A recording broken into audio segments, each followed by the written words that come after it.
bienvenue dans ce nouvel épisode de Y a-t-il un pilote dans le comics? Eh oui, on est reparti pour un tour, c'est le numéro 2, et forcément, quand je parle de comics, alors je suis Seb, pour ceux qui n'ont pas reconnu ma voix, mais pour ceux qui le savent, ben voilà, j'ai toujours mon gars sûr avec moi pour les comics, c'est Monsieur Badass. Salut Monsieur Badass, comment ça va? Salut Seb et salut à tous. Ça va super bien. Ouais, Voilà. bon bah c'est cool. Et bah écoute, de mon côté, moi je vais faire une petite intro histoire de petit mea culpa auprès des auditeurs parce qu'il n'y a pas eu beaucoup de contenu ces derniers temps sur la chaîne, puisque le Ouais. dernier contenu il remonte à toi, puisqu'on avait fait une émission ensemble sur Free Fight, qui était d'ailleurs très cool, qui a eu son petit succès en podcast. Donc ça c'est cool. Je Ah ouais. remercie aux auditeurs. Ouais, alors c'est pas le plus gros succès de la chaîne, parce qu'on peut dire Oh, que c'est un truc un peu niche qu'on a fait, mais on s'est fait plaisir. Voilà, c'est le principal. C'est ce qu'il faut qu'on se dise. Mais quel est le plus gros succès de ta chaîne? qu'est-ce que tu dis? Quel est le plus gros succès de ta chaîne? Sur l'année, je pense que c'est Yatari Ryuko. Yes, Valentin, on a réussi. Je pense que c'est Adachi. Ouais, sur cette année, ouais, c'est Adachi de très très loin. H2 est Euh, sorti. oui, alors bah tiens, justement, tu me tends la perche. Alors, Tu octobre a été t'attendais un peu la carte de compliqué. sortant. Mais si. J'avais pas mal de choses de programmées, pas mal de choses de prévues. Et finalement, j'ai joué beaucoup de malchance sur le mois d'octobre, puisque j'ai eu 3 émissions qui ont sauté par manque de temps, puis surtout parce que mes invités n'étaient pas disponibles. Il y en a une avec toi, mais la troisième partie a eu des petits soucis perso, ce qui fait que c'était compliqué pour lui. Puis on l'a laissé un peu tranquille, on va se dire les choses, Ouais. parce que je pense pas qu'il avait pas spécialement envie de parler d'Alachi dans cette période-là. Ouais. J'avais une émission avec un éditeur, mais finalement c'est reporté. Et puis je devais faire ma 50e d'YPDLM, mais on n'a pas réussi à trouver la date avec mes collègues. Donc c'est reculé pour me sauter et j'ai manqué de temps pour faire un épisode d'Halloween. Donc bref, je t'ai appelé un peu la rescousse et je t'ai dit allez vas-y viens, on se fait un petit truc sympa en comics. Surtout que ça colle plutôt bien à l'actualité puisque la série en question, on va vous parler évidemment de Marvel Zombie, mais la série est dispo sur Disney+. Donc on s'est dit, bah tiens, est-ce qu'on parlerait pas des comics? Puisque toi tu l'avais, tu l'as lu, etc. etc. Donc on va pouvoir parler de tout ça. Avant ça, je t'ai demandé peut-être une petite reco, une dernière lecture, histoire de se chauffer la voix comme on a l'habitude de faire, euh, dans la thématique un peu horreur. Et il paraît que tu as un gros pavé à présenter, je crois, il me semble. Effectivement, j'ai un gros pavé que, pour ceux qui me suivent, j'ai déjà eu l'occasion de le présenter en lecture commune avec mes amis Monsieur Mangas et la capsule manga. Mais évidemment, je suis obligé d'en reparler. Voilà, il faut amortir le coup de cette lecture, tellement je l'ai trouvée excellente pour ma part. Annonce le prix, surtout, parce que je suis curieux. Elle n'est pas si chère que ça, c'était moins de 40 euros. Ah ouais? Euh, Ok. ouais. L'auteur et dessinateur n'est rien d'autre que Barry Windsor Smith avec Monstre. Voilà, donc Monstre, si ça colle pas avec Halloween, je ne sais pas ce qu'on peut faire de plus. C'est un C'est clair. récit qu'il a mis plus de 10 ans à faire. Ce que ça nous propose, c'est du noir et blanc. Donc, quand on reconnaît le style de Barry Windsor Smith, on n'est pas dépaysé, mais on peut voir en plus que le dessin, on comprend les 10 ans, il est soigneux, il est travaillé, il va crescendo.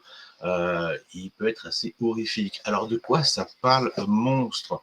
Monstre, en fait, c'est l'histoire d'un garçon qui va essayer de se faire recruter par l'armée, mais voilà, il montre bien des comment dire, pas des négligences, mais on voit bien que intellectuellement, c'est pas ça. On voit en plus qu'il a un œil en moins, qu'il est borgne.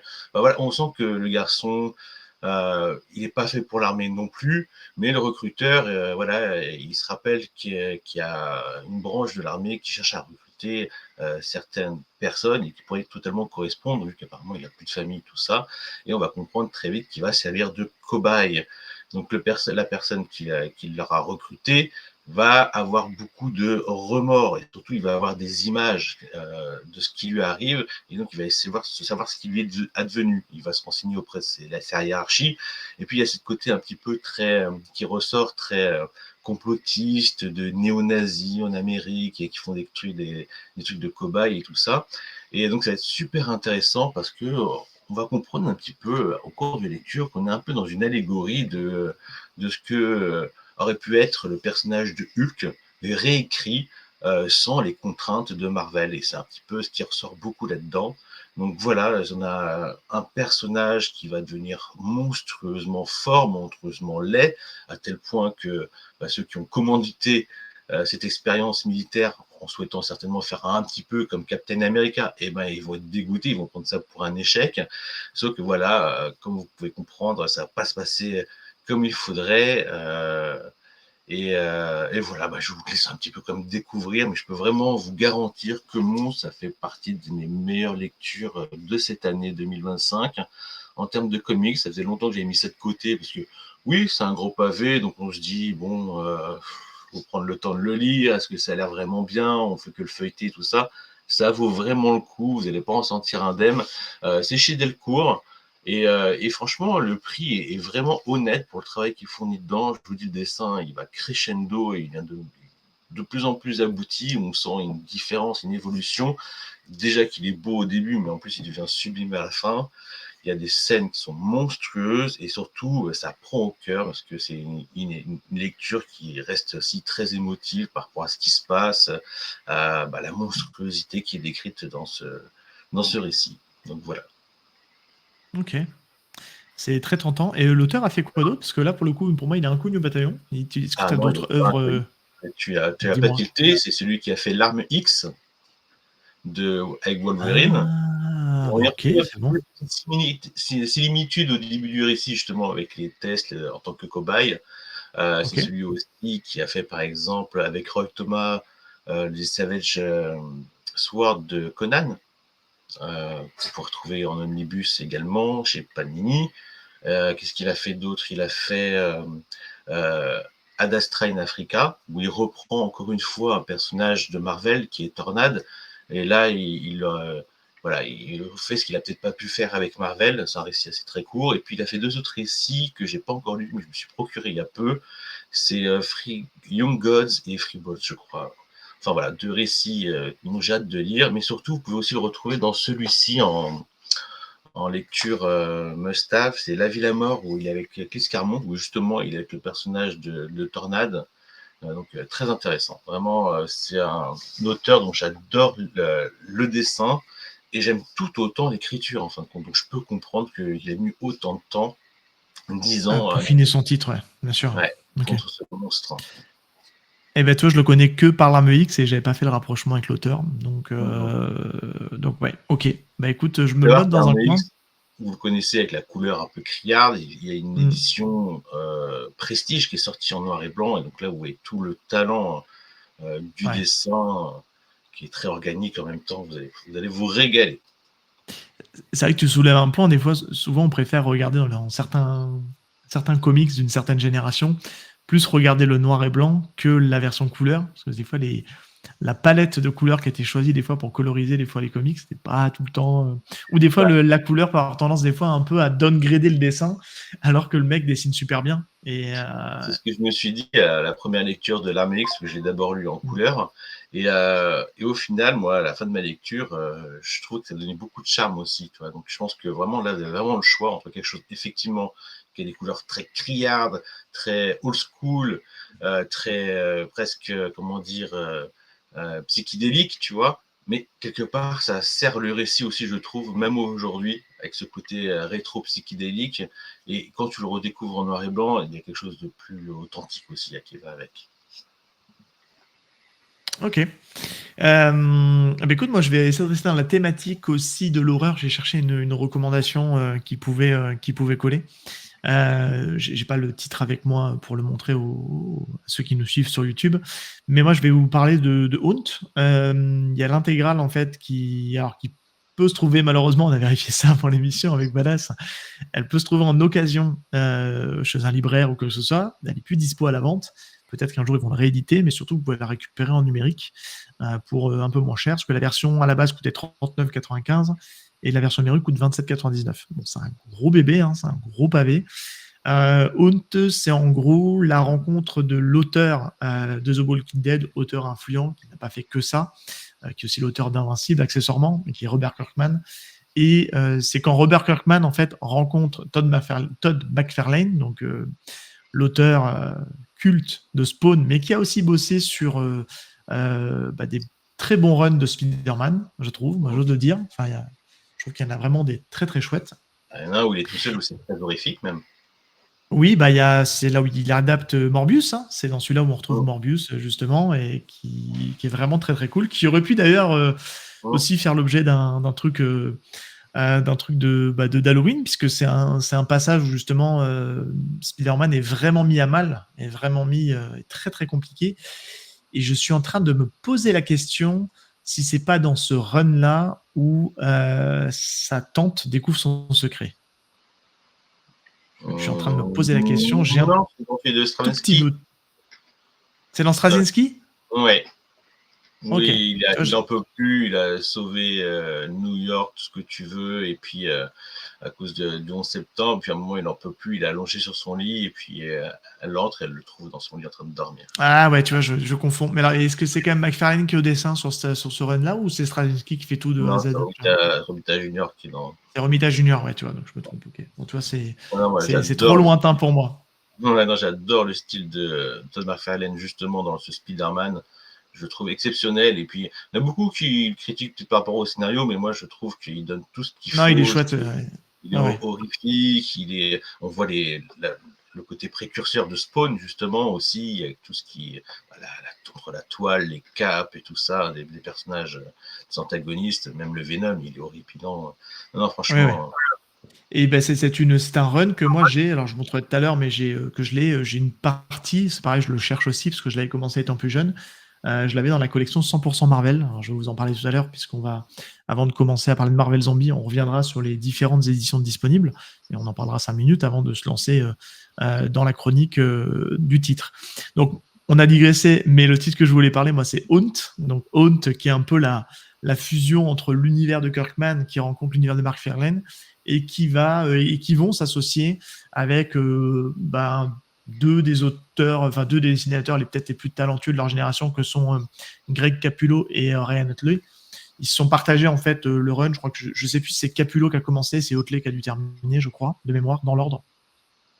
Et ça parle de quoi en fait ? Ça parle de l'association entre deux frères qui à la base tout opposent, mais qui les événements vont faire qu'ils vont devoir s'associer et s'unir et former en fait une entité qui va s'appeler Haunt. On a d'un côté en fait Daniel Kilgore qui est un prêtre et qui est en conflit avec son frangin Kurt. Sauf que Kurt, il va y avoir des événements qui fait qu'il va être assassiné, il va mourir et il va revenir hanter son frère, d'où le titre, Haunt. Et les deux, en fait, pour essayer de comprendre tout ce qui se passe et le pourquoi du comment, ils vont s'unir et en fait, l'entité va prendre la possession de son corps. Ça peut paraître un peu compliqué, on me le dit, mais ça va créer une créature qui va s'appeler Haunt, qui ressemble beaucoup à celle de Spawn. Hein. Voilà, c'est pas pour rien. Et à eux deux, ils vont essayer justement de résoudre ce mystère et voilà, et justement essayer de démanteler cette espèce de conspiration qu'il y a. Et puis voilà. Mais c'est franchement, moi je trouve un super récit. Je sais pas si toi tu l'as lu, mais c'est franchement à découvrir en son intégrale. C'est vraiment top. À la période du confinement, Delcourt avait fait beaucoup d'offres et donc j'avais dû récupérer. Alors, soit c'était gratuitement, soit c'était à genre 1,99 €, les 3 premiers tomes de Haunt. Ah oui. Donc je les ai là, mais je n'ai jamais pris le temps de les lire et c'est vrai, tu as quand même McFarlane, Kirkman, Capullo. À l'époque, les noms ne disaient pas grand-chose, si ce n'est McFarlane. T'as lu Invincible entre-temps, je crois. Oui, en plus, j'ai lu Invincible. Mais non, c'est un titre que je voulais me lire depuis un certain temps, mais oublié un petit peu dans ma bibliothèque numérique. Donc, je suis ravi de savoir que tu le recommandes. C'est gage d'égalité, non ? C'est chouette. Alors après, je pourrais pas te dire, parce que ça fait partie des comics dont j'ai jamais lu la fin, mais en tout cas, j'avais lu les 3 premiers tomes à l'époque, et les 3 premiers tomes, j'avais trouvé ça vraiment chouette. Ça marchait super bien, le dessin est cool.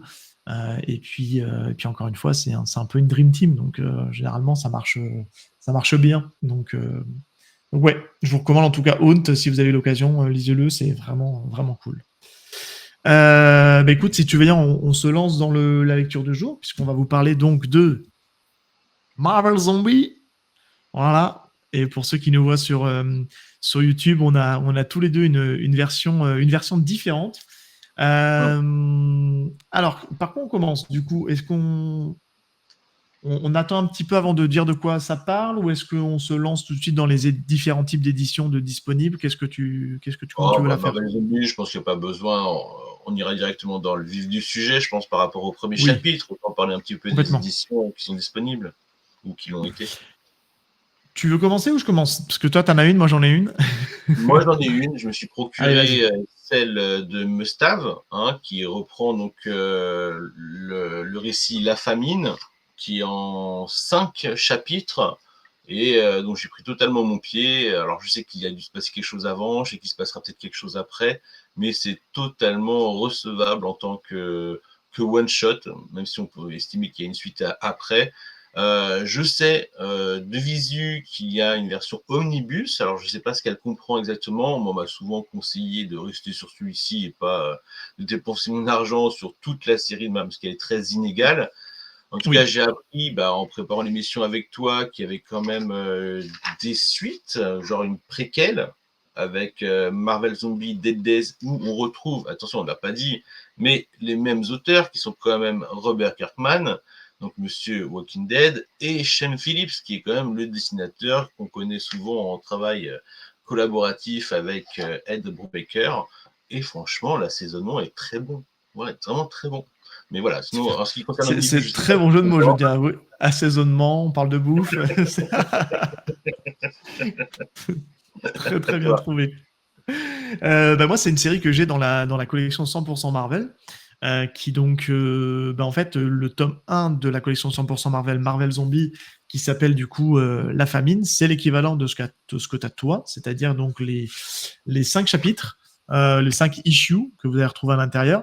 Et c'est vrai que moi j'aime beaucoup ces éditions-là parce que c'est du format souple, papier glacé à l'intérieur, et pour le coup, je trouve que j'aimais bien. Vous avez un petit côté un peu collection qui était sympa.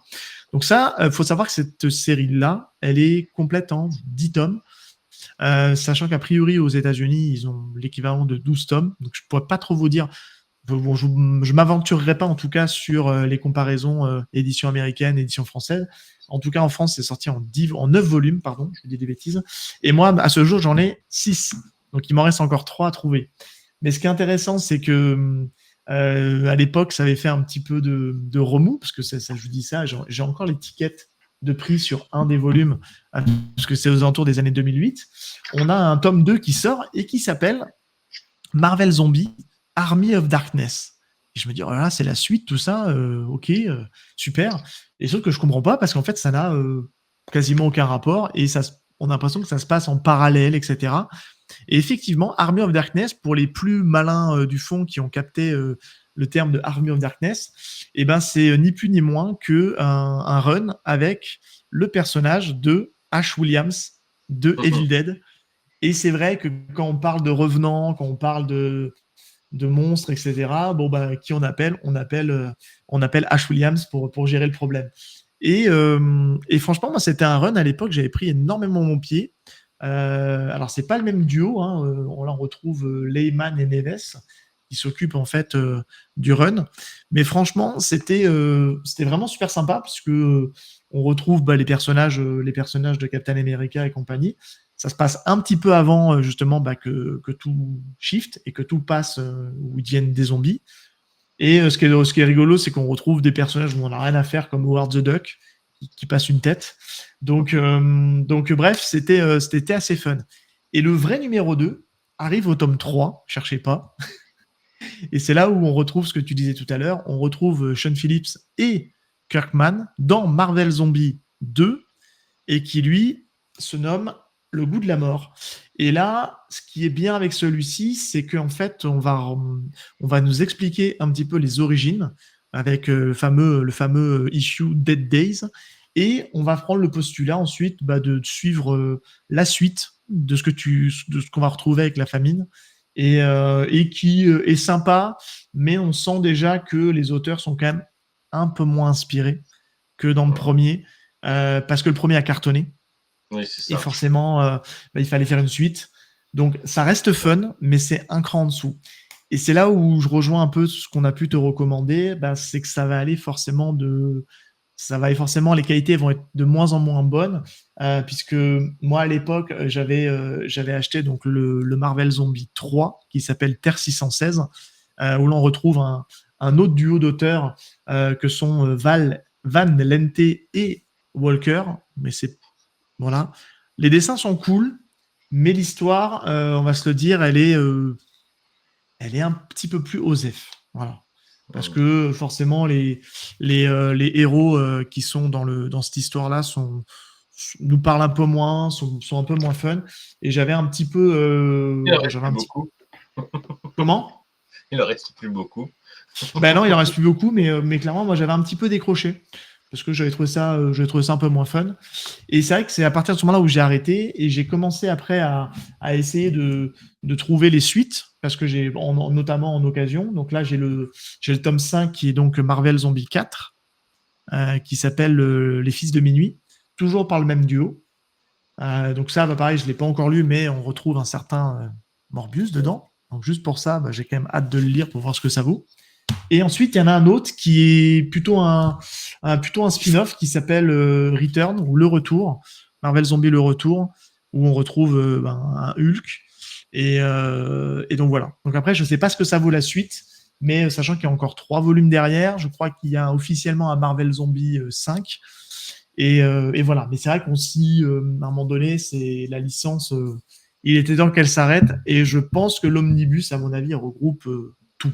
Tout, je pense. Si vraiment vous voulez tout avoir réuni, je pense que l'omnibus est le meilleur choix. Petite précision, souvent dans les must-have, vous avez plein de petites choses, vous avez la chronologie, les coulisses et tout ça.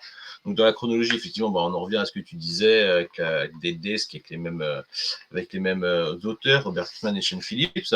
Par contre, on apprend en fait que cet univers des doubles versions zombies, en fait, apparaît avec, vu que j'ai pas vu jusqu'à la fin, la version Ultimate des 4 Fantastiques, en fait. Donc, en fait, oui. Ce monde est soufflé, on parle de ce monde, un monde parallèle, enfin un monde autre, dans Ultimate, avec une version zombie des personnages, et c'est là qui a certainement donné l'idée ensuite de proposer cette version-là, revisitée par nos chers amis Robert Kirkman, qui est déjà assez célèbre dans le monde des vampires, des zombies, et Sean Phillips.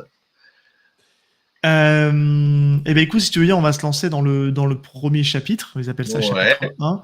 Alors, sachant que on a dû vérifier tous les deux parce que ils ont fait un parti pris, moi, dans mon édition, de tout enchaîner sans avoir de distinction de chapitres. Alors que toi, tu as la chance d'avoir cette séparation-là. Ce qui est intéressant, alors c'est à vérifier, parce que je lisais l'avant-propos, là, il y a toujours un petit avant-propos.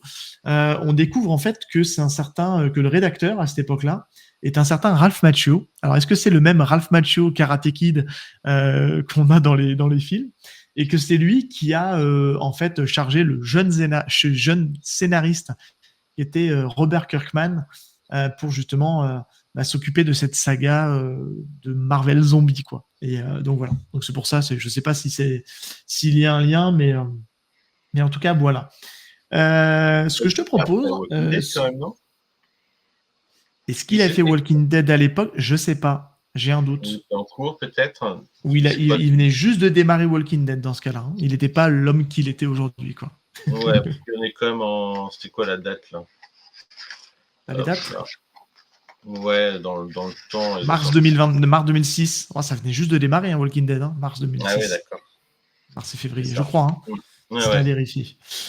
Ce que je te propose, plutôt que de faire un résumé de quoi ça parle, je te propose, c'est de lire la première page où justement on voit un magnéto par terre et qui annonce que ça a marché, la machine est détruite, c'est fini, ces monstres sont piégés dans cette dimension. Et toi, tu ne l'as pas, a priori, mais moi j'ai un petit texte que je montre à l'écran pour ceux qui découvrent et qui est en fait, je trouve, introduit bien l'histoire. Tout a commencé par un éclair dans le ciel et une ondulation à travers les nuages. La fin l'a conduit ici. Et il a fait bombance jusqu'à la disparition des héros Marvel. Ils ont été remplacés par des monstres sans âme, uniquement mus par une faim insatiable de chair humaine. Quand la nourriture est venue à manquer, Red Richard a élaboré un plan pour attirer son jeune homologue d'une terre parallèle dans un piège mortel. Grâce à Magneto, le seul à avoir échappé à l'infection, le plan a capoté. Et Red et les 3 autres fantastiques zombifiés ont échoué dans une autre dimension. Ayant détruit la machine qui avait fait passer le mauvais FF dans une autre réalité, Magneto continue son chemin. Il pense qu'il ne vivra pas longtemps. Ce n'est pas le monde des héros Marvel, c'est le monde des Marvel Zombies. Bonne Bah, petite introduction. tu sais quoi? Je crois que je préfère pas savoir cette introduction, parce que là, on rentre directement dans un monde où on découvre Mais tout, oui, et on voit en fait le grand et puissant Magneto, déjà avec la tête toute cabossée, allongé par terre, donc on dit en détresse, face, et on voit la double page directe qui arrive. ah, elle est magnifique. Nos On a les héros, mêmes. ils sont déjà quasiment tous contaminés. Et là, tu dis, voilà, tu rentres dans le bain direct. Eux, ils sont déjà contaminés. C'est pas du genre l'un après l'autre, l'un va être contaminé par X, Y, Z. Et puis, tout de suite, on est ambiancé par les dialogues. Déjà, on voit que les caractères de nos personnages, bah, il y a quelque chose de familier, mais en même temps, ils sont tout autres. Et il y a quelque chose d'irrévérencieux dans leur. Voilà, on sent qu'il n'y a plus de limites dans leur Ah ouais, personnalité. c'est Et, débridé. Ouais. et voilà. Et tout de suite, dès cette page-là, on sent on est dans quelque chose où voilà, on peut manger les pop-corn en même temps, si j'ose dire. Mais oui, mais oui, mais oui. Mais c'est vrai que c'est super parce que, en fait, il faut partir du concept en fait que le titre s'appelle Marvel Zombie. Donc, dites-vous que ben, on va être du point de vue des zombies. Donc, ils ont écrit ça en mode en se disant, bon, écoute, on lâche les chevaux, on se fait plaisir, et puis on s'en fout. Et puis l'idée, c'est vraiment de se lâcher et de prendre du plaisir à écrire ça. Et c'est un plaisir qui est communicatif parce que à lire, c'est super fun aussi. Ce qu'on peut dire sur cette double page, c'est que ben, on a quand même pas mal de héros connus, Hum. puisqu'on retrouve un Daredevil, on retrouve un Ant-Man, on retrouve Moon Knight, Thor, Captain America, on a un Luke Cage qui ressemble plus à rien, on a Wolverine, on a Angel qui est en haut à droite pour ceux qui regardent la vidéo, et puis forcément on a Spider-Man, et tout ce bon monde-là est derrière Magneto, et ils veulent en découdre avec lui. Et ce qui est vraiment fun, c'est que ben ça lésine pas sur l'action, parce que tout de suite, quand on page après, ben, on voit forcément le pouvoir de Magneto rentrer en action. Pour rappel, pour ceux qui découvrent, hein, Magneto, c'est le maître du magnétisme. Il est capable de contrôler la ferraille, tout ce qui est un acier. Et là, il y va gaiement, et puis ça défouraille dans tous les sens. Et c'est très gore. Hein. Je sais pas ce que tu en penses, mais c'est vraiment À très très gore. un point, on se dit, merde, il les abîme un peu trop vite, là, les zombies. Il a déjà Ouais. perforé Daredevil, il a déjà coupé la tête, le cerveau, du moins le crâne de Captain America. Tu te dis, putain, il les abîme pas trop vite, on est qu'au début de l'histoire, tu vois. Tu te dis, mais je vous le dis, hein, il y a quelque chose dans les dialogues aussi, mais dès les premières bulles, tu vois, bah, il perd pas son. Lis la phrase de Captain America quand il se fait couper la tête. C'est du petit Ah, lait. regardez ce que cet abruti m'a fait. Quand on l'aura attrapé, j'aurai droit à une double ration. Hein. Parce qu'en fait, les zombies, ils sont affamés. Ils sont affamés. Donc, ils le Ouais. disent, hein, on a compris que ce premier chapitre, enfin ce premier issue, ce sera clairement la chasse à Magneto. Ils veulent tous le bouffer, pas faire en sorte que ce soit un zombie comme eux. Non, ils ont la dalle, ils veulent manger. Donc ils disent même, ils parlent, ils n'arrêtent pas de parler, ces zombies. Vas-y, viens, allez, arrête, c'était déjà mort, vas-y, laisse-toi attraper. Et c'est drôle. C'est cynique, c'est bon, je veux pas dire que t'as la bave aux lèvres, mais tu dis putain, Magneto, il faut que tu t'en sortes là. Et donc tu rentres Ouais, directement à la course poursuite direct, quoi. surtout, faut le dire, Magneto, c'est pas un good guy normalement, tu vois, c'est pas le mec sympa. Et là, on en a presque, en fait, ils arrivent à nous éprouver un peu de sympathie pour lui en disant, bah, est-ce qu'il va s'en sortir, tout ça, et puis, alors, vous le verrez. Mais ce qui est très drôle, c'est que on passe quand même d'un état à un autre, puisque la page juste d'après, on sent qu'il essaie de prendre contact avec des personnes qui sont en état stationnaire sur la Terre, et puis il va essayer de trouver une solution pour justement bah, régler le problème, et puis justement, bah, et puis surtout s'en sortir, surtout ça qui est important. Et il a pas une minute tranquille, puisque la page juste après, en fait, au moment où il tente de vouloir s'enfuir, bah, il a Hawkeye qui pop derrière lui. Et ça fait et comme il avait gardé bien évidemment le bouclier de Captain America, bah, il lui tranche la tête et on a le droit à un finish move de toute beauté. Mais c'est vrai que franchement, c'est fun. C'est ultra fun. Mm. Tu veux reprendre la main peut-être? Bah non, je sais pas si c'est le premier chapitre, on peut y aller. Est-ce qu'on laisse un petit peu Vas-y, de. vas-y, vas-y, avance, Oui, avance, on je peut y sais aller. Ouais, pas. ouais. Bah, je sais pas, on voit, voilà, ils sont tous contre lui, ils se défendent très très bien, et je dirais même qu'il a le dessus sur tout le monde. Ouais. Jusqu'à un moment où, en fait, on ne nous a pas montré tous les héros, hein. Ils arrivent petit à petit, puis je sais pas, vous connaissez Ant-Man, et vous savez qu'il est souvent en compagnie d'une guêpe, toute petite, qu'on ne Mais voit pas arriver. petite guêpe. Et, Ouais, et là, tu arrives sur cette scène, tu la vois pas venir, la petite guêpe, ouais. où elle chope, pour envie de dire la plus faible, entre guillemets, la plus faible, elle te chope, hop, ça y est, il est mordu, il est fini, tu vois. L'histoire, elle s'arrête pas là. L'histoire, elle est après dans le banquet, quoi. Elle a banqué la boucherie. Ouais. Ils se battent littéralement, voilà, ils se battent Ouais. littéralement pour avoir un morceau de cette viande humaine, à un point que voilà, ils l'arrachent tous de tous les, enfin, c'est gore quoi. T'as Hulk qui arrive à avoir une jambe, c'est bon, arrête de nous faire chier, Hulk, t'as une jambe, maintenant laisse-nous manger le reste quoi, tu vois. Non, mais c'est vraiment parti dans ce délire là. Et puis on arrive à une façon où ils sont répus tous, et là, et en fait, ils retrouvent un petit peu de rationalité en fait lorsqu'ils ont bien mangé, tu vois. Mais ça dure quand Et même très longtemps. c'est super bavard, hein, mine de rien. Pour des zombies, on a habitué à avoir des zombies qui ne parlent pas. Putain, Et ils c'est du causent, bon eux. Hein. dialogue en plus. Ah oui, oui. Ils sont conscients de l'état dans lequel ils sont après avoir mangé. Ils relativisent, ils disent merde, c'est pas bien ce qu'on a fait, mais en même temps, la fin, elle revient tellement vite que les scrupules sont plus là, et où est la prochaine proie, quoi. C'est marrant, il revient. Ouais. Alors, Ce que il y j'aime a assez, quelques. ce que j'aime assez, c'est que pour moi, je relève deux dialogues que je trouve qui sont savoureux pour vous teaser un peu le niveau de lecture.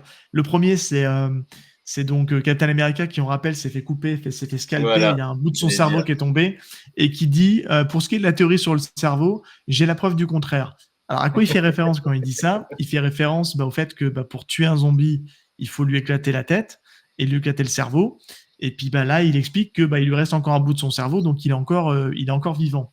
Et la deuxième phrase que je trouve savoureuse, elle paraît de rien, mais ils disent que ils ont encore faim, etc.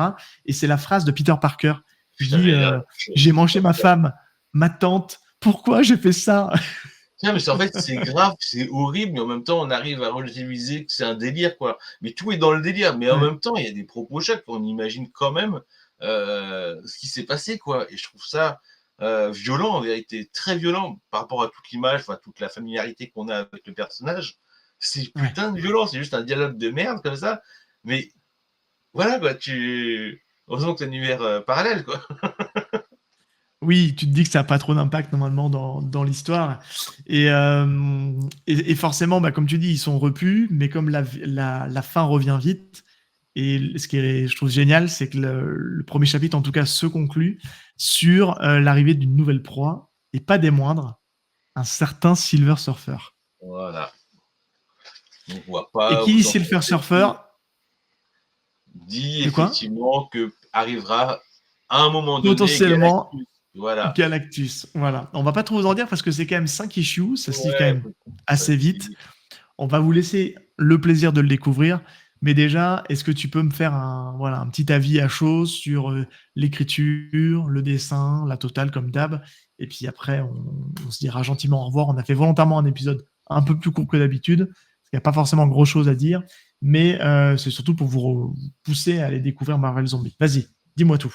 Bon, je vais vous dire la vérité, quand j'ai eu ce titre, je l'ai eu avec un lot, donc je me suis dit, bon, je suis sceptique, hein, mais pourquoi pas, et quand même Robert Kirkman, Sean Phillips, ça peut pas être si nul, c'est ce que je me dis, tu vois, et puis voilà, ça peut être un peu bancal, mais ça peut pas être si nul, et puis en plus, j'adore toutes les illustrations, comment il s'appelle déjà, je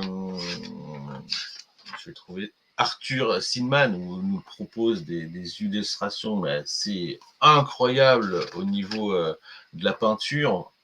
Voilà, ils mettent une ambiance, comme celle que vous pouvez voir là, par exemple, ou le gros Spider-Man comme ça. Voilà, ça met une ambiance. Tu dis, faut y jeter un coup d'œil, tu vois. Et comme on vous l'a décrit, ce premier chapitre, pour moi, je suis rentré dedans, mais direct, quoi. Déjà, parce qu'on se met dans la peau, mais non, mais il peut pas arriver ça à nos personnages. Non, mais il peut pas, Spider-Man, il peut pas perdre une jambe dès le début de l'histoire. Non, mais l'autre, il peut pas avoir le crâne fracassé. Donc, on est dans le déni quasiment au début de cette aventure. Et puis, il y a cette course-poursuite avec Magneto qui est tellement efficace qu'on se dit, voilà, on commence à être un petit peu du côté des méchants.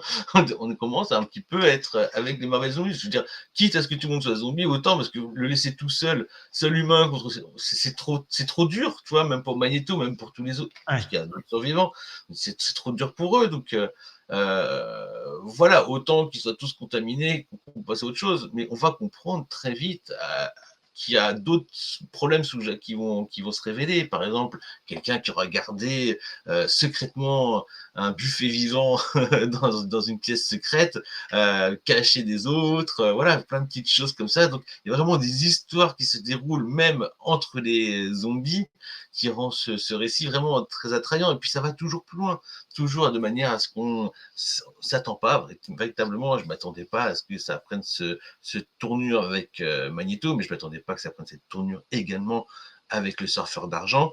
Voilà, mon regret à moi, c'est de pas peut-être, ouais, peut-être que j'aurai l'occasion de le lire, de la préquelle, voir un petit peu. Autant je suis Qui est content cool. de passer comme ça, qu'on rentre dans le truc, qu'on rentre dans cette ambiance, j'adore.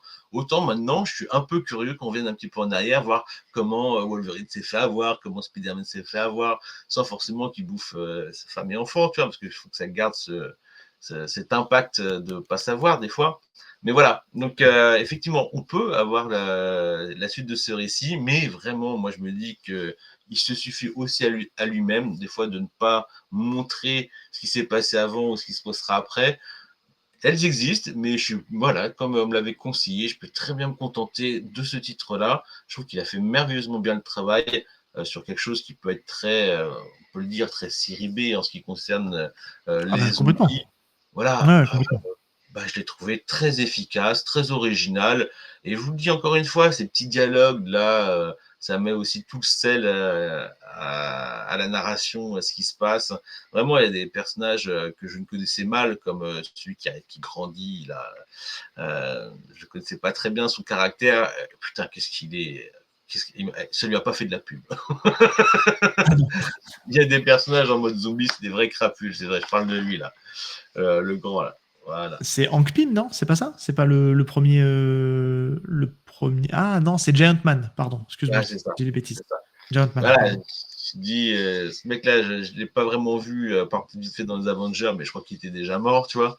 Donc là, je me dis vraiment, c'est un enculé, ce mec. En mode zombie, c'est un vrai enculé. Donc voilà, il y a plein de personnages Mais non, non, secondaires. c'est comment il s'appelle? C'est pas Ant-Man. C'est Ant-Man? Bah, j'ai un doute que ce soit Ant-Man. Effectivement, il y a ce pouvoir de grandir, mais c'est vrai qu'il a un rapport avec la guêpe, donc c'est peut-être Ben Ant-Man. ouais, c'est Ant-Man pour moi. Moi, j'avais fait Ant-Man. Tu m'as mis le doute hein, pour un moment donné, mais Non, pour non, moi, c'est non, mais je Ant-Man. pense que tu as raison, c'est Ant-Man, mais il l'appelle toujours avec son prénom, donc j'ai pas tilté vraiment. Et Mais ben c'est quoi son prénom? Tu bah, sais plus de son prénom? je sais Ouais. plus, non. Mais ta, ta, ta, ta. Non, je sais plus, mais ouais, ça m'avait mis le doute moi aussi, tu vois. Euh, Mais en tout cas, ce que je peux te recommander, c'est au moins d'essayer de mettre la main sur le. Parce qu'il se trouve assez facilement, hein, le Marvel Zombie 2, là, en occasion. Tu le trouves assez facilement. Parce que je vais regarder l'autre jour sur Vinted et tu le trouves. Donc, c'est le tome 3. Hein, faut taper, pas le Marvel Zombie 2, tome 3, de chez 100%, de chez 100% Marvel. D'ailleurs, ils ont d'ailleurs abordé, enfin, ils ont d'ailleurs arrêté de les appeler collection 100% Marvel. Mais ne serait-ce parce que c'est la suite du duo Sean Phillips-Kirkman. Donc, tu peux le lire. Comme je te disais, tu as ce petit la préquel et puis après, tu as la suite. hum, C'est un cran en dessus, mais ça reste toujours aussi fun. Voilà, c'est ce qu'il faut que je dise. Tu perds pas le fun. Pendant que tu cherches, moi, je vais rebondir du coup sur ton avis. Pourquoi on vous le recommande? Parce que déjà, moi, c'était une époque, pour repasser un peu le tout dans le contexte. Moi, j'étais en train de lire Walking Dead. Comme on le disait, ça a démarré en 2006 et Marvel Zombie, on a dû l'avoir en 2007-2008. Donc, quand on m'annonce en fait que ben on a donné les clés à l'auteur de Walking Dead et Sean Phillips qui à l'époque était sur Criminal, on leur a donné les clés pour faire un délire avec bah, les personnages de Marvel en mode zombie. J'ai dit bah vas-y je signe quoi, parce que c'était une grosse période où où le zombie, je le consommais en comics, mais je le consommais aussi en cinéma. Donc voilà, j'étais en 2006, j'avais quel âge 2006 J'avais 21 ans, donc je découvrais aussi tout le monde de Romero. Peut-être que j'étais à mon deuxième visionnage. Enfin bref, dans cette période-là où je me dis, purée, j'ai du contenu en zombie, fun, et tu découvres ça et tu prends ta claque parce que on retrouve l'écriture hyper ciselée de Kirkman qui arrive à doser en fait le côté dramatique, mais aussi les petites touches d'humour et qui prend ses personnages avec un gros second degré. Et puis on a Sean Phillips au dessin qui dessine vraiment super bien, où son style pour le coup s'y prête bien au mode zombie. Et on a ce petit cocktail en 5 issues, comme tu dis, qui se suffit à lui-même, hein, puisqu'on n'a pas spécialement besoin de suite. Et qui fait que c'est pour ça qu'on vous le recommande, parce qu'il est toujours dispo en must-have. Et franchement, petite dinguerie de lecture. Il est possible qu'il soit plus dispo en must-have, parce qu'il y a quand même, ils sont en train de faire un petit transfert. Les meilleurs titres des must-have, ils commencent à passer en poche. Donc il y a de fortes chances que d'ici peu, ils passent en poche, hein, je pense. Hein. Oui. Il doit rester quand même, je pense, non? Je sais pas. J'ai regardé des titres, ils étaient plus disponibles déjà. Ils les relancent pas, tu vois. Ils en sortent encore des nouveaux, mais ils réimpriment plus maintenant. J'ai l'impression des must-have, parce que justement, ça ferait beaucoup de doublons quand même. Je pense que Must-Have avait au début cette collection justement de découvertes. Maintenant, je pense que la vraie découverte, elle vient dans le poche. Donc, ils reprennent tous les meilleurs titres, ils les mettent dans le poche. Et la Must-Have, maintenant, je pense que ça continue, mais dans des trucs peut-être un peu plus récents, ou des trucs pas encore exploités, tu vois.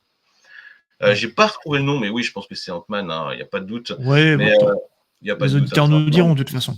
Par contre, je viens de me rappeler que Black Mask, il prend cher. Oh putain. Oh là là là. Black Mask dans le... Ouais. Non, comment il s'appelle? Red Skull. Non. Black Panther. Black Panther. Oh là là, il prend cher. Qui fait référence à ce fameux garde-manger Doggy Bag. Grosso modo. Voilà. Donc, non, franchement, c'est très très cool. En plus, on l'a pas encore vu, mais il y a une série animée qui est sortie sur Netflix, sur Disney+, pardon. Oui, donc je sais pas du tout. De voir ça non plus. Non, j'ai pas pris le temps de le voir non plus, parce que je sais pas ce que ça allait m'apporter en fait de plus par rapport au comics. Si c'était juste une adaptation littérale avec le côté peut-être aussi censure de Disney, où faut pas faire un truc trop violent, mais malgré tout un peu aseptisé. Là, ils sont assez transgressifs quand même, parce qu'ils font pas de cadeaux aux personnages de Marvel. C'est gore. Et donc je me dis, est-ce que ça vaut le coup de le voir? Je sais pas. Peut-être que j'ai un a priori. Si vous, auditeurs, vous l'avez vu, n'hésitez pas à nous faire un retour. Mais en tout cas, moi, j'ai pas franchi le pas. C'est sûr que Robert Kirkman et Sean Phillips, voilà, il y a un truc. Hein, c'est comme quand tu parles d'une adaptation manga en animé. Vous pouvez adorer l'animé, mais vraiment le produit original et souvent par rapport au dessin, ne serait-ce qu'au dessin, voilà, on retourne souvent, en tout cas pour ceux les plus curieux, on retourne souvent sur l'œuvre originale. Et l'œuvre originale, aujourd'hui, c'est ça. Après, ça peut être très intéressant de découvrir l'adaptation. C'est vrai que je n'ai pas pris le temps pour ma part, mais ça peut être intéressant, effectivement. Hein. Et après, tu peux encore améliorer des trucs. Voilà. Complètement. Ouais, je jetterai peut-être un œil sur le premier épisode, histoire de la curiosité, quoi, on va dire. Ouais. Eh bien, écoute, mon petit badass, on est pas mal. On a fait un petit épisode court, histoire de toujours vous proposer un petit peu de contenu. On va quand même essayer de remettre en chantier cet épisode sur Adachi, histoire qu'on parle enfin de H2. Surtout qu'en plus, j'ai terminé enfin Yatari Ryoko et j'ai adoré la fin. Voilà. C'est vrai. Il y en a qui trouvent ça un peu vite. Alors, c'est rushé, mais en même temps, c'est tellement à l'image de lui, en fait. Quand tu commences à lire, en fait, une bonne partie de ses œuvres, j'ai pas tout lu encore. Moi, je m'attendais à cette fin. Voilà, je m'attendais à ce type de fin. Ça reste une belle ébauche de ce qu'il fera plus tard aussi, tu vois, c'est ce qui est bien. Exactement, et c'est vrai qu'à un moment donné, c'est vrai que quand Valentin nous avait un peu teasé le changement de ton sur le deuxième tome, que ça partait un peu sur autre chose. Moi, j'ai pas été choqué en fait par le changement de ton. Je sais pas comment tu l'as ressenti. Moi, j'ai plutôt senti que c'était de la tranche de vie. On passait à une autre période de leur vie et puis voilà, ils avaient fini avec le baseball et on passe sur autre chose et puis on les suit dans leur vie de tous les jours. Et en fait, ça passe crème. Et enfin, Ouais. franchement, j'ai dévoré ce tome 2. Je sors sorti avec une petite nostalgie de ah bah ça y est, c'est fini. Et j'ai pas boudé mon plaisir. Clairement, vraiment, ça fait partie de ces œuvres très cool. Ah, C'est pas la meilleure, mais franchement, c'est génial. Enfin, toujours aussi bon, Miyatari quoi. Yoko, il a vraiment ce côté en plus très nostalgique, parce que en tout cas Ouais. de notre génération, des quarantenaires, beaucoup ont grandi avec une vie nouvelle qui était adaptée d'abord sur la 5 puis sur TF1, et c'est vraiment quelque chose qui nous a marqué, tu vois, je veux dire, il y avait effectivement Théo et la batte de la victoire, mais moi j'ai moins de souvenirs de l'animé à l'époque où il est sorti, contrairement à Valentin J'ai aucun Paco. souvenir, moi. Ouais. Moins. Mais vraiment, celui-ci, c'était vraiment. Puis voilà, c'est plus long, t'as des petites musiques qui vont avec et tout ça. Donc, moi, c'était une vraie Madeleine de Proust de redécouvrir le produit originel et vu comment il a été pondu. Et effectivement, je te dis, ce titre, on appelle à plein d'autres, quoi. Ouais, mais clairement, et puis honnêtement, alors moi clairement j'ai un petit souhait, mais j'ai cru entendre que c'était peut-être dans les tuyaux, dans le côté un peu de nostalgie, on va conclure par ça. On fait une petite passe manga, mais c'est vrai que tu vois, par exemple, je suis en train de me faire l'animé Kimagure Orange Road, Mhm. le old school, Max et compagnie, si je dis pas de bêtises, je crois Ouais, que c'est c'est ça ça. le titre français, ouais. Et bien clairement, j'aimerais bien lire le manga. Et en fait, pour l'instant, Pour l'instant, d'après ce qu'on a compris de Pascal Lafine, lui, il viserait d'abord la version couleur. Moi, j'aurais dû dire, s'il te plaît, fais d'abord la version noir et blanc, et après, si tu as envie de nous faire ah, il veut plaisir, faire une version couleur, d'accord. il veut faire la version couleur avant, et ça prend du temps, c'est un peu compliqué, c'est dans les tuyaux, mais bon, il est temps de faire, je sais pas, allez, fais les deux versions si tu veux, mais fais la version noir et blanc pour satisfaire tout le monde déjà, quoi. Parce que de mémoire, je crois que c'est un manga qui est assez court. Je crois que c'est 12 tomes, 10 ou 12 tomes, un truc comme ça, là. 18, si je dis pas de Ah bêtises. non, il y a 18 quand même. Ouais. Parce qu'en double tome, ça ferait quoi? Allez, on serait à 9 tomes. Impeccable. Ah oui. Et ils ont le template maintenant au niveau des double tomes. Ouais, ouais, Donc mais tu vois, bref. c'est le genre de série, enfin, série hommage. L'auteur est décédé il y a quelques années, pas si longtemps. Ah, ça mériterait une belle édition quand même. Donc, je comprends son désir de vouloir faire la couleur, mais je pense que le format il devrait être différent aussi, tu vois. Ouais. Je pense qu'il Après, à voir ce que c'est comme type de couleur. Si c'est une c'est pas couleur. le jeune public qui va aller sur Kimagure Orange Road, hein. C'est le Hmm, public qui a connu la licence, ou complètement. qui aime bien les trucs un peu old school, tu vois. Donc là, il faut un bel écran, moi, je pense, hein. Après, c'est vrai que les dessins, c'est pas des trucs de malades mentaux, ils ont bien vieilli, mais on sait pourquoi on y va, quoi. Oui, oui, bah, complètement. Complètement, on sait pourquoi on y va. Mais en tout cas, voilà, tout ça pour dire qu'il faudra qu'on arrive à se synchroniser tous les trois pour faire H2. Sachant que je pense que je vais très certainement partir sur la version numérique, moi, de mon côté. Parce que, après, je sais que je peux le commander, etc. Mais j'ai fait 3-4 boutiques comme ça, par curiosité, pour voir si je le trouvais, pour faire un achat un peu sauvage, tu sais. Et en fait, bah, j'ai Ouais. pas trouvé H2, quoi. Donc j'ai trouvé Yatari Ryoko, sans problème, mais H2, C'est donc scandale. bref. Mm. Je pense que c'est un peu compliqué. Enfin bref. Bon, petit badage, je vais pas faire l'affront de te demander où est-ce qu'on peut te retrouver, parce que je sais que ça t'agace à chaque fois. Tu as une chaîne YouTube, j'invite tous les auditeurs à aller regarder ta chaîne YouTube. Je te remercie d'avoir répondu présent à l'appel, c'était bien cool. Et puis on se retrouve bientôt. Et bien, ce sera avec grand plaisir, que ce soit en manga ou en comics, je répondrai toujours présent. Vous pouvez me retrouver sur la chaîne YPDLM et son podcast régulièrement. Exactement, exactement, toujours avec grand plaisir. Et puis, ouais, ouais, faut que le prochain, faut qu'on fasse H2, il n'y a pas, y a pas photo. Voilà, il faut qu'on arrive à caler ça. Je vais Faut qu'on relancer fasse. l'ami Valentin. Ah non, mais tu l'as déjà fait avec Chris, je crois, mais est-ce que tu as lu le tome 6 de Red Blue? Ah non, je t'avouerai que Oh, j'ai un peu drop. J'ai un peu drop oh Red Blue. là, il est C'est vrai, énorme. ça vaut le coup? Ah ouais, ça vaut le coup. Bon, Red Blue. eh Et allez ben, écouter le podcast avec Chris et notre confrère Seb, Red Blue, ils en parlent très bien tous les deux. Et la suite est vraiment terrible, elle est vraiment très très et bien. on en est que au tome 6, donc c'est long à sortir en fait, finalement. C'est assez long à Bah ouais, sortir. c'est pas un truc qui se vend super bien, donc c'est pour ça que j'en fais la promotion. Il faut y aller à fond si vous aimez la Tu as bien baston, raison. le MMA. Là, c'est peut-être la série la plus moderne autour du MMA parce que Tough, Baki, tout ce que vous voulez, MMA, sorti du mec qui a fait, j'ai oublié son nom, du mec qui a fait Eden. Voilà, c'est des trucs qui datent maintenant. Ça, c'est vraiment ce qui est le plus récent avec le MMA actuel. C'est top. Puis Il y c'est a assez de réaliste l'humour, pour le coup. humour C'est assez intensif, réaliste. c'est Ouais. très réaliste. Et Mm. là, dans ce tome-là, on a un peu comme dans Hajime no Ippo, on a un personnage qui maîtrise un petit peu la médecine. Donc, ça l'aide à me faire plein de trucs. Donc, il lit très Mm. bien le jeu de grappling, donc le héros va devoir sortir quelque chose pour le prendre à dépourvu. C'est génial. Bon, eh ben, écoute, tu m'as donné envie de m'y replonger. Voilà, parce que j'avais un peu droppé Et c'est pareil, parce que c'était loin à sortir. tu vas aller dans des librairies, tu le trouveras pas. C'est ça qui est chiant. Moi, j'étais obligé de le commander, tu vois. Sinon, il fallait que je fasse 1 heure Ah, de trajet. C'est le genre de série, bah, elles ont pas parce qu'elle est pas, elle est pas, elle est pas, il y a pas de, elle est pas diffusée sur les étals, quoi. C'est dommage. ouais. Ouais, tout ça pour ça lance un appel. Hein, c'est que même si je sais que c'est pas simple, qu'aujourd'hui les comptes en banque, c'est compliqué pour beaucoup. Mais voilà, faut donner un peu de force aux librairies parce que ben sont dans un moment un peu compliqué en ce moment. Parce que la locomotive manga, elle est un peu dans le dur.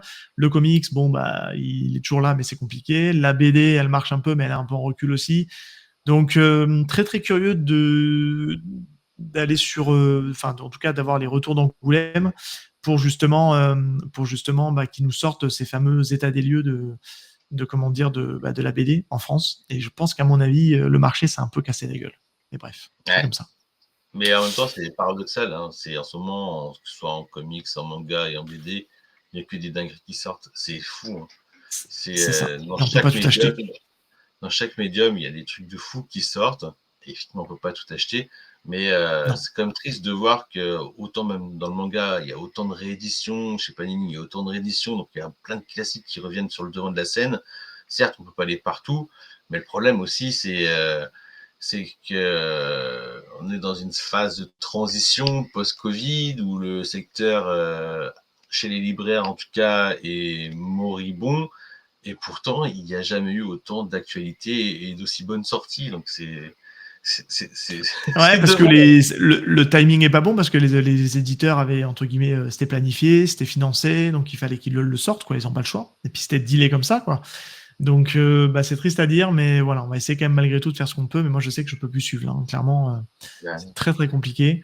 Donc je me rabats beaucoup sur le numérique pour avancer certaines séries et puis dès que je peux de temps en temps je fais un ou deux achats, mais c'est Après, le chaud. numérique, C'est c'est chaud. un achat, hein. Le numérique, Complètement. c'est souvent les éditeurs qui sous-estiment l'achat numérique, mais en fait, c'est compté comme un achat, donc c'est quelque chose de primordial à faire. Consommer en numérique, c'est toujours mieux que consommer illégalement et sans payer. Complètement. Ah, bah, j'essaie au maximum de consommer légalement. Tiens, d'ailleurs, je fais une petite update. On en parlait dans l'épisode sur Free Fight. Pour info, l'œuvre complète de Saru Watari est bien disponible hein, en numérique, Ah, puisque ça y est? TOF est en numérique, TOF Gaiden est en numérique, et pour l'instant, au moment où on enregistre, il y a toujours les 10 premiers tomes de Free Ah, Fight qui sont dispo. Ils n'ont pas sorti la deuxième vague, mais je d'accord. suis à jour sur Free Fight, en tout cas en numérique. Voilà, je tenais à le dire. Là, j'ai avancé là-dessus de manière légale. Bon, mon petit badass, on était dans l'outro qui a duré un peu. Je te souhaite Oui, une c'est le très bonne journée. post-Halloween, quoi. C'est exactement ça. Et puis, on se dit à bientôt. On se dit à bientôt, avec plaisir. Allez, ciao. Bonne journée à tous. Ciao. Portez-vous bien.